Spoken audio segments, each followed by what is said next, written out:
She asked, what's it going to take for you to believe that there is no white genocide? Asking Trump. The ass polyp here, Ramaphosa, colorectal cancer Ramaphosa, says, let me answer that.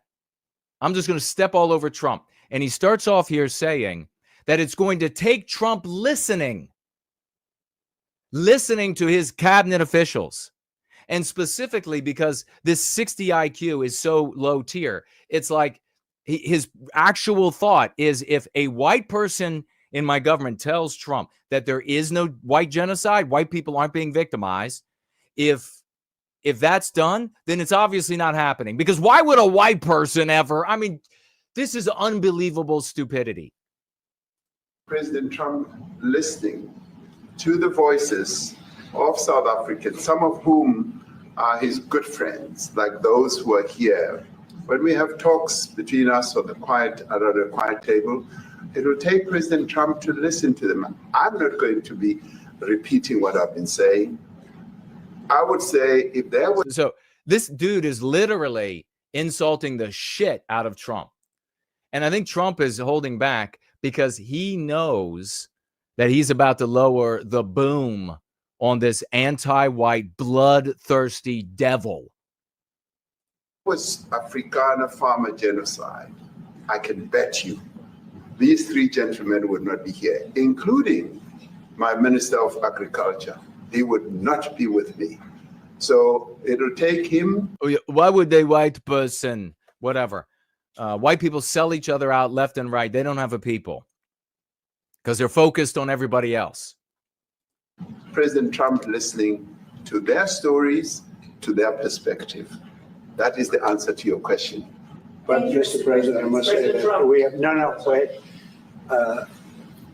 We have thousands of stories talking about it. Sure. And we have documentaries, we have news stories, and that is Natalie here, somebody here to turn that.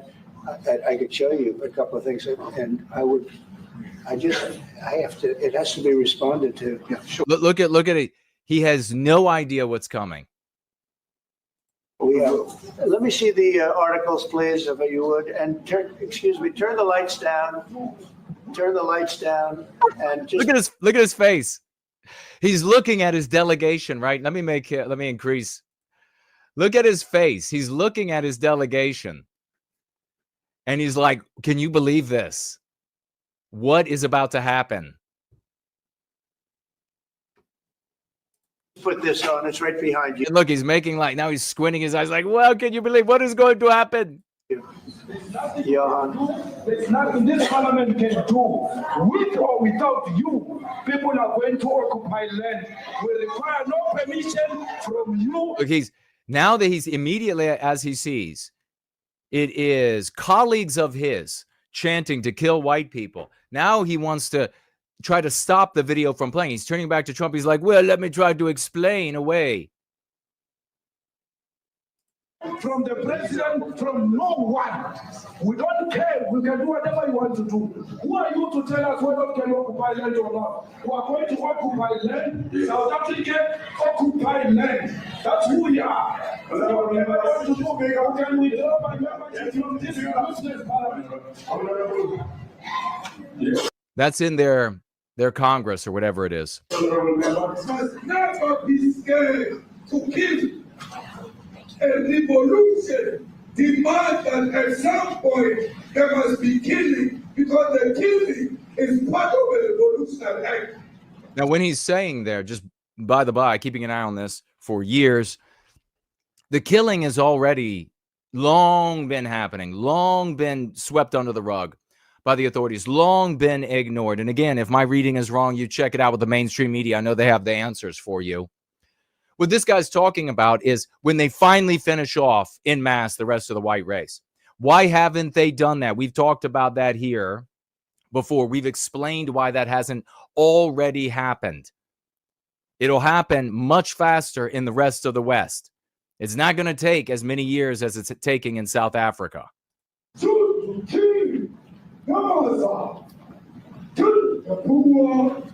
farmer, the poor, the farmer,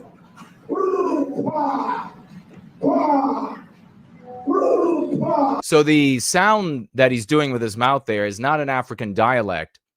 He is imitating the sound of the white man's semi-automatic and potentially fully automatic, 2 different modes, firearm, rifle, and in particular the AK, probably. Look at this. People as far as the eye can see chanting this. The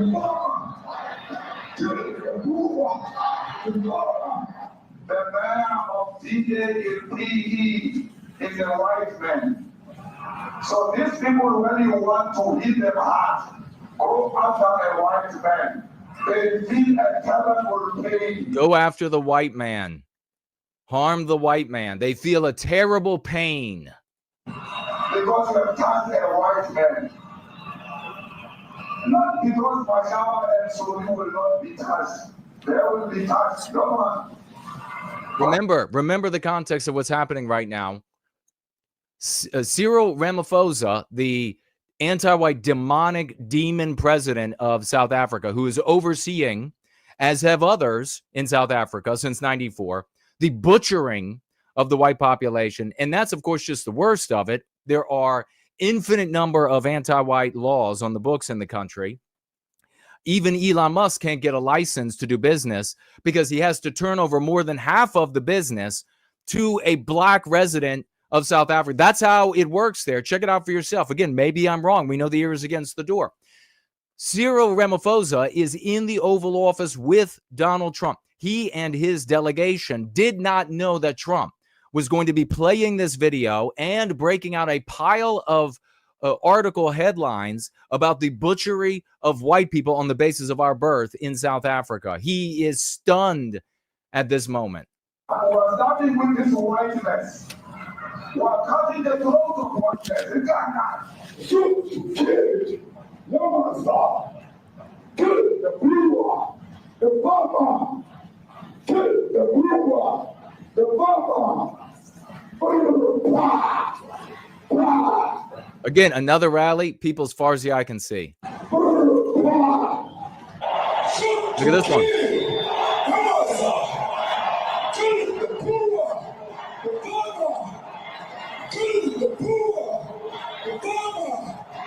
What must the delegation for South Africa be thinking at this very moment, sitting in the Oval Office, and every other presidency in the United States, every other leader in the House, every other news media pundit, all conspired with them to pretend that none of this was happening. Never forget that, and never forget the reality that you are only just barely seeing a slit behind the curtain. Because as soon as this anomaly of Donald Trump is gone, all of this continues as it's going to continue anyhow, and is said from the highest echelon, from the Oval Office, to be said to not be happening. If that doesn't put a chill through you and a motivation to get off of the paths that fail and onto the path that succeeds and to become a people before this is all of our realities across the totality of the West, then you are a misfit not deserving of life.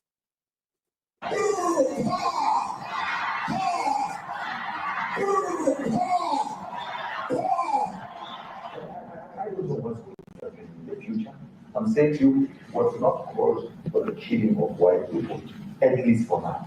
I can't ever see the future. I mean, do you understand somebody watching that, especially as it gets shared on Twitter? They freak out. It sounds like a genocidal.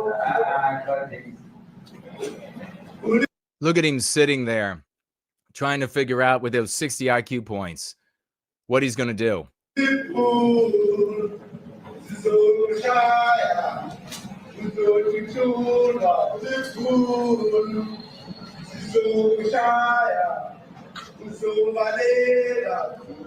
Those look like military. I've seen videos over the years of law enforcement and military doing the chants to kill the white people and to take their land and take their property. Again, though, Maybe I was looking at something else. You'll have to check it out for yourself.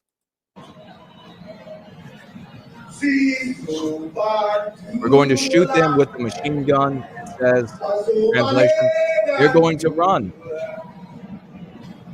We're going to shoot them. They're going to run. We will expropriate land without compensation, whether they like it or not. If they object, they can seek refugee in America. So there he says right there, they're going to expropriate the land, whether they like it or not. If they don't like it, they can seek refuge in America. Now this is very bad. These are burial sites right here. Burial sites. Over 1,000 of white farmers, and those cars are. And he said white. I love that. Over 1,000 white farmers lined up to pay love on a Sunday morning. Each one of those white things you see is a cross. And look at this lying bastard. Turn around and he's like, are they crosses? Where did they be in my country? There's approximately 1,000 of them. They're all white farmers, the family of white farmers. And those cars aren't driving. They're stopped there to pay respects to their family member who was killed. And it's a terrible sight. I've never seen anything like it. Both sides of the road, you have crosses. Look at this clown. Literally leaning forward in his chair like, I am seeing this for first time. Yeah, Samuski's right. He should have. Trump should have said to Ramaphosa, do you know that song? Why don't you sing it for us?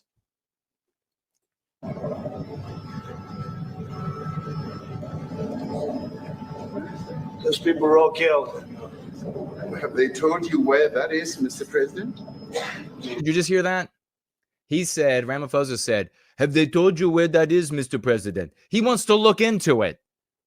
This is such infuriating. In one way I'm looking at this, it's hilarious because this bastard is put on the spot and he's clearly lying. And it's like the lying of like a 7-year, not even younger. It's like the lying of a 4-year-old with cookie debris all over his or her face, saying, I have no idea. Could you tell me? You have any idea where the cookies went? I think I might. No, I'd like to know where that is. He said, I'd like to know where that is. He's the president of this country. He's been in that country for however many years he is old. He has no idea. Really? Sure. This I've never seen. This I've never seen, he said. Okay. I mean, it's in South Africa. We need to find out. He just said, mumbled, we need to find out. He's been humiliated, and I fucking love it. Let's get 07s for Donald Trump on this day. For Donald Trump on this day, the 21st. Show this man, drop some crowns for the blonde king of the United States, president of the world, as ordained by the crown prince in Saudi Arabia, president of the world, humiliating this abject, anti-white, bloodthirsty animal, acting like he doesn't know what's happening in his country, his own political party, the speeches in his houses of government. This I don't know. This I have to try to discover what's happening.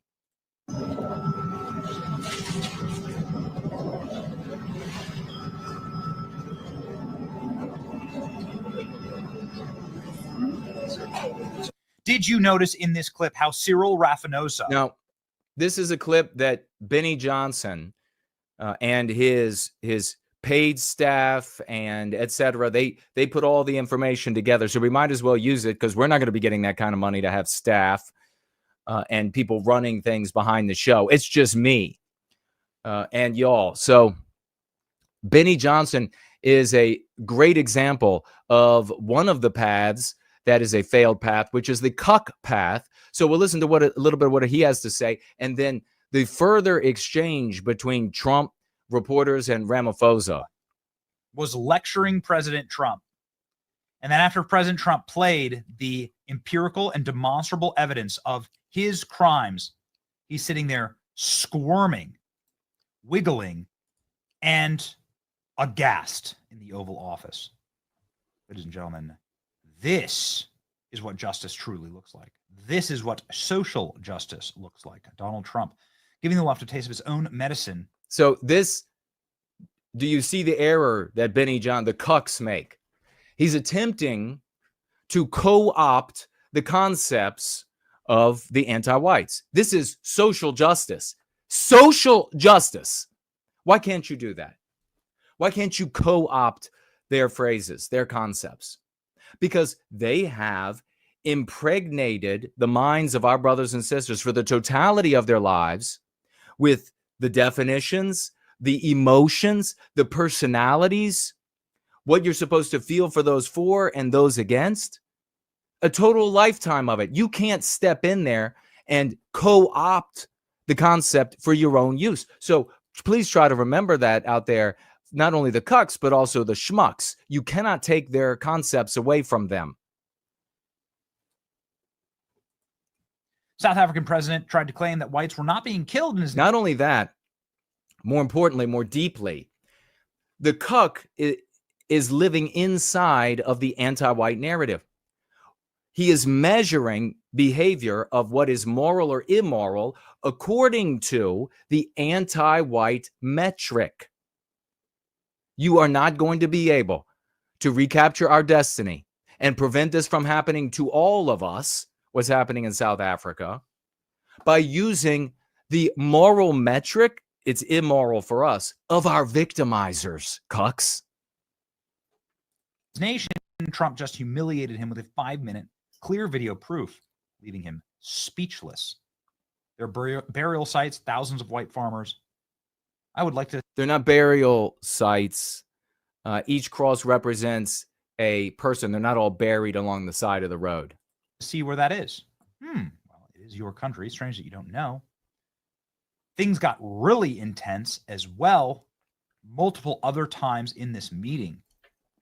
Wild stuff. Donald Trump flipping through news articles showing the number of whites that have been killed in South Africa, as the president of South Africa looks like he has the single greatest regret boomerang karma that has ever existed. Check this out. What would you like President Ramaphosa to do about the situation that we've just seen on the screen? I don't know. Look. And that's an interesting answer by Trump. Why do you think he said that? I don't know if it's the exact same reporter, but it sounds like the same reporter that initially had asked the question about what's it going to take for you to no longer believe this falsehood of white people being victimized on the basis of their birth.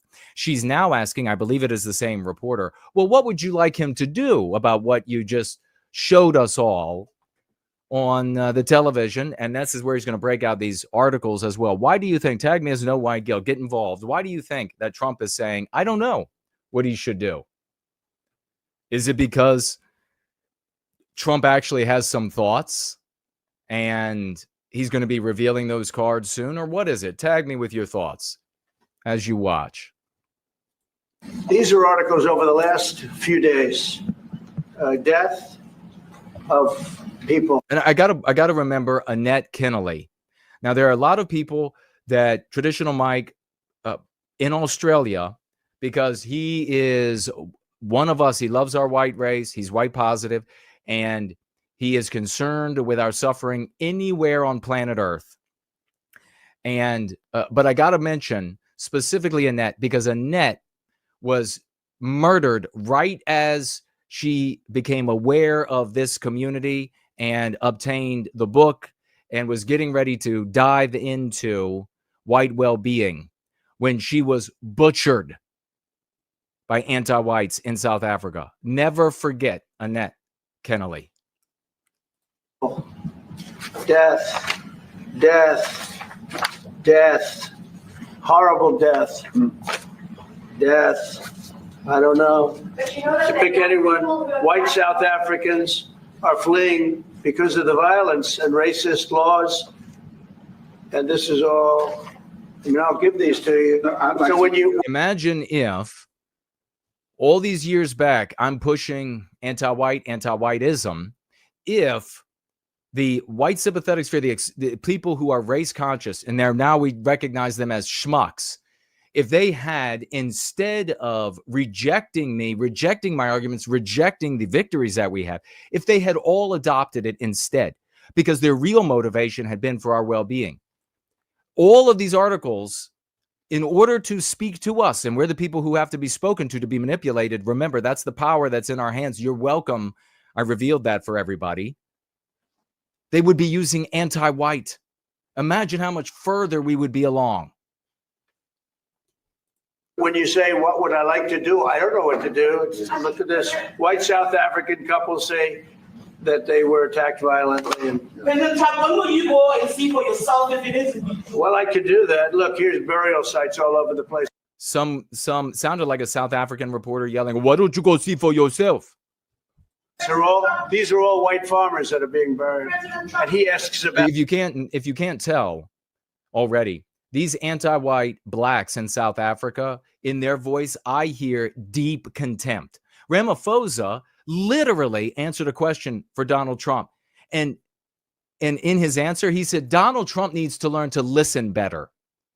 Folks, that's going to be the contempt held for us in every single, it's already there where anti-whites hold enough power.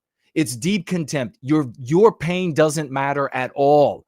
It's a joke. It's funny to them. They have such contempt for white people that they can't even hide it when they come to the United States, because they run the totality of the show there.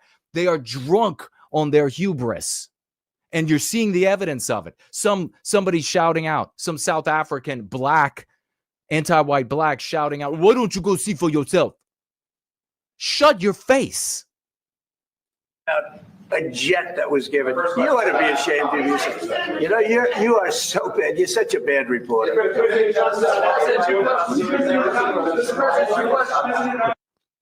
Ramaphosa is still pretending that he's somehow ignorant of what's happening, and he's held his hand out there in an effort like, can I see these?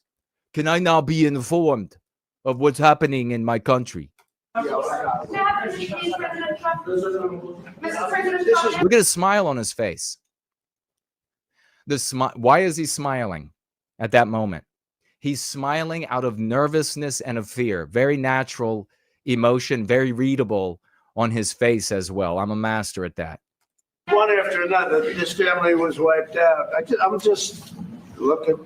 Whole family wiped out. Your reaction to those videos, Well, I think the videos are so. No. When you look at the videos, I mean, how does it get worse?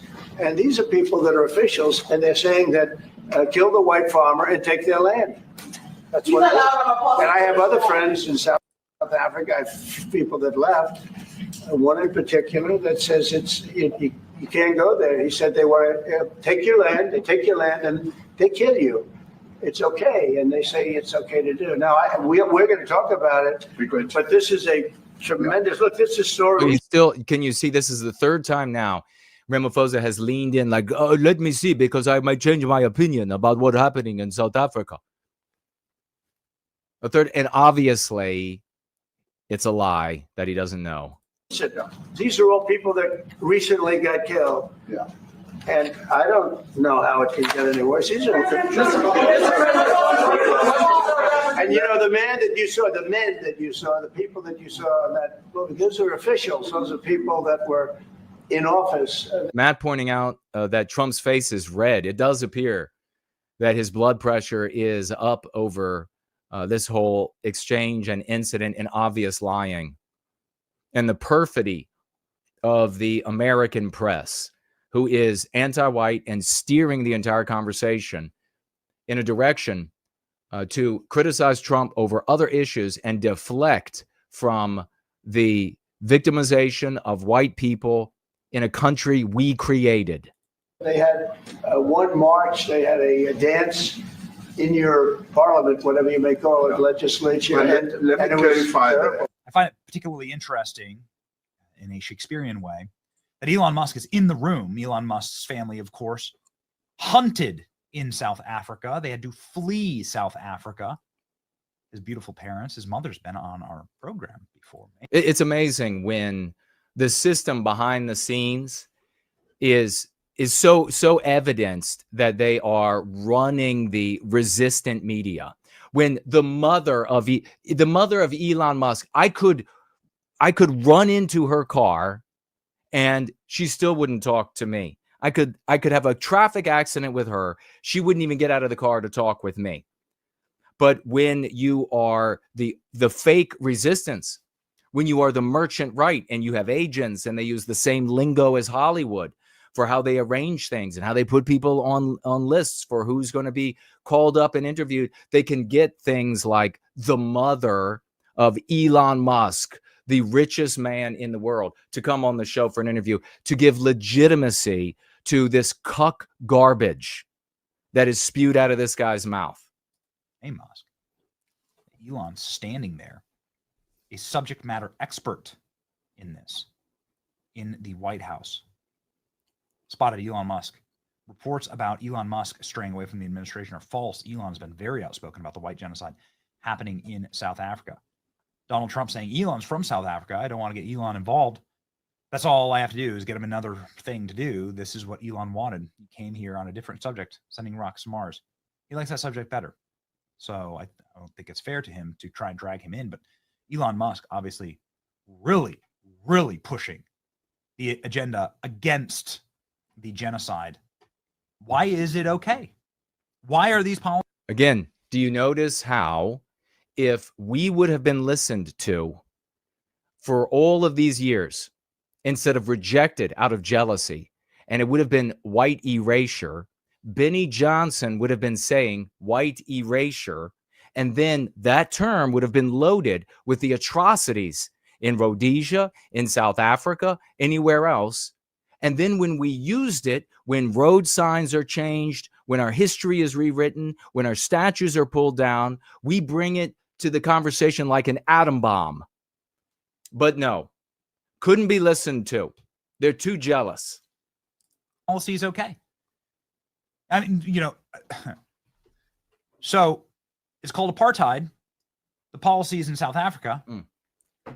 And get ready for what he's about to say. Inside, as a total cuck that he is, inside the anti-white narrative, here he's taking out the anti-white immoral metric stick so that he can measure behavior.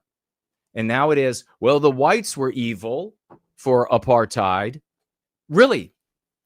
And now the blacks there are evil for apartheid. It's wrong in both cases.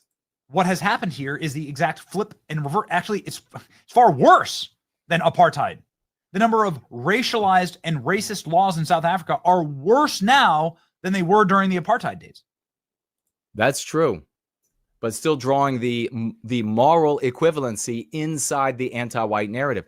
You can't yield anything. You can't be inside the anti-white narrative. That's what's been proven out by multiple reports. There are more laws on the books that are racialized now than there were during apartheid. So things have gotten far worse under the Marxist regime. But this Marxist regime instead of anti-white regime. Instead of the ideology being anti-whiteism, it's Marxism, it's communism. Look, people will say, who don't have the same processing power, will say things like, well, isn't it a good thing? Aren't we walking in the right direction? No, you're walking inside the anti-white narrative. All of these tools, all of these stones, all of the building material that you think is going to create a better edifice in the future. It's in the right direction. We're building the foundation, aren't we, Jason? No, all of that is porous and prone to failure, and it will fail as it has failed in the past. This gets whitewashed, for lack of a better term, by globalist elites because of everything from white guilt, anti-colonialism, but just straight up Marxism. This is it's a Marxist regime that's in charge of South Africa, and they want to retain control. So this is just their control vector. It's the same control vector they want to bring here to this country. It's anti-whiteism is here. And if we were calling it anti-whiteism, it would be visible across the totality of the West. Instead, what the cucks are being told by their merchants on the right is that, oh, that could come here. They want to bring that here. So it's always something out in the future. Imagine, again, if you could live, like I mentioned on another gathering, if you could live hundreds and hundreds of years. Imagine having heard now for the last 100, 200 years that, oh, what they're doing is going to happen here.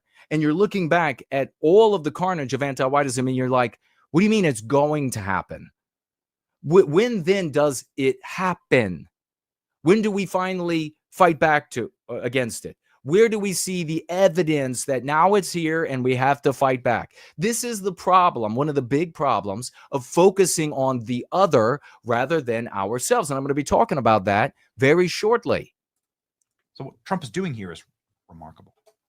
South African president signs controversial land seizure law. Wow. Would you look at that? This is being posted during the visit of Donald Trump. What is happening right now in the Oval Office is incredible. Trump showed video of the genocide of white farmers and then absolutely smoked NBC News when they tried to pivot to talk about a Qatari. I mean, is there no question about this guy's just another propped up artificial resistance to our victimization? He is not as bad as Jeremy Hambley, for example, but he's damn near. Jet. Trump flipped out and flipped through fat stacks of articles about the white farmer genocide.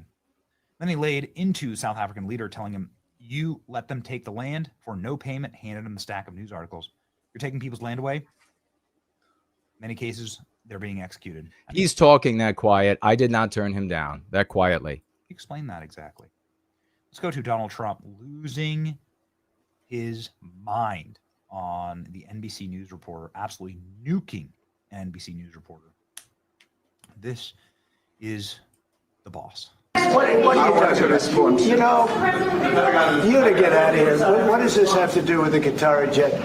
They're giving the United States. I love how he said, "You ought to get out of here." I would like if he were not a businessman, but were an actual statesman. Could you imagine what some of our actual statesmen would do? I think some of our statesmen would physically fight some of these reporters, not just order them to be removed. Air Force a jet, okay? And it's a great thing. We're talking about a lot of other things. It's NBC trying to get off the subject of what you just saw. You are a real, you're a terrible reporter. Number one, you don't have what it takes to be a reporter. You're not smart enough. But for you to go into a subject about a jet that was given to the United States Air Force, which is a very nice thing. They also gave $5.1 trillion worth of investment in addition to the jet. Go back. You ought to go back to your studio at NBC because Brian Roberts and the people that run that place, they ought to be investigated. They are so terrible the way you run that network. And he's looking, staring at the floor, Ramaphosa. Cyril, I guess I should just call him Cyril to really denigrate him, this first name. Cyril looking at the floor, looking at his delegation, who all are completely bewildered. Could you imagine? There could be 10 of them in there, and they still don't have 200 IQ points to rub together. Disgrace. No more questions from you. Go ahead.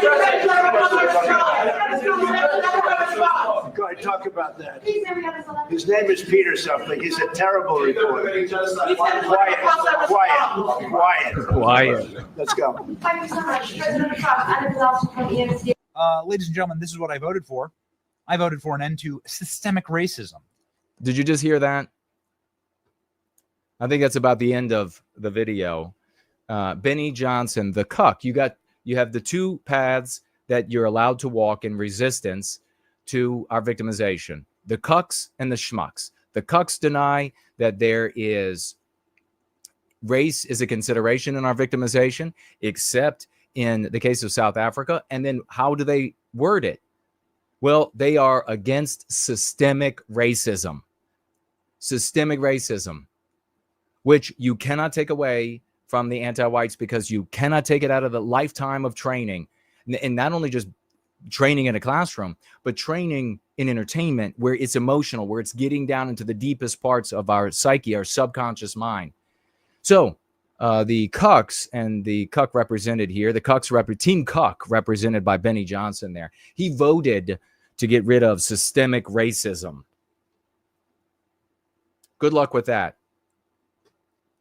So do you still think that we're marching in the right direction if Cucks are celebrating opposition to systemic racism and the Schmucks are celebrating saying the word "enter"?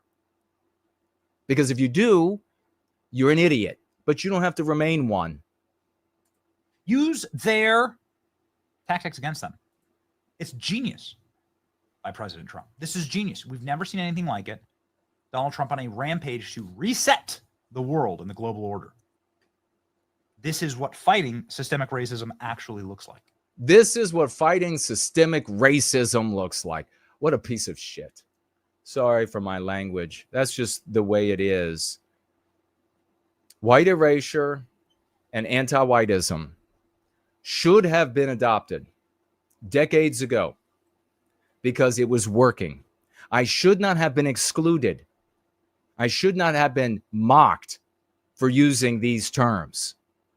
It worked in people's lives. It worked when I used them in countless variations of scenarios, with blue collar, with white collar, with friends, with family, with coworkers, with strangers. My only objective was to move the ball toward the recapture of our destiny. And so I only retained what worked. Instead, even to this day, rejected, ostracized, mocked, etc., lied about,